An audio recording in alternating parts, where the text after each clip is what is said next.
Je m'appelle Vincent Ogolno, je suis historien et je suis l'auteur du livre Signalé comme suspect, la surveillance coloniale en France. Ce livre se penche sur la manière dont les colonisés en France étaient surveillés du point de vue de leurs organisations politiques, mais aussi du point de vue de leurs relations avec des femmes françaises,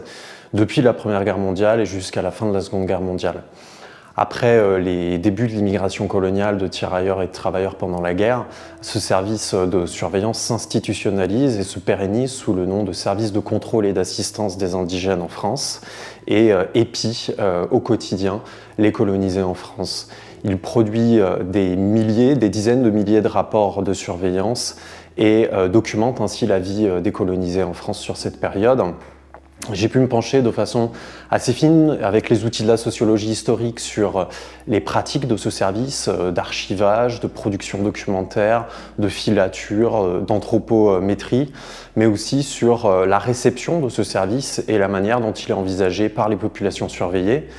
J'ai notamment pu détailler les collaborateurs particuliers ou paradoxaux que sont les indicateurs de ce service de contrôle et d'assistance des indigènes qui, pour des raisons diverses et variées, mais qui confinent à la domination, eh bien, en viennent à collaborer avec ce service qui brise les solidarités anti-impérialistes. Ce travail interroge au long cours les pratiques policières et notamment l'histoire des catégorisations raciales en vigueur au sein des services de police et de surveillance.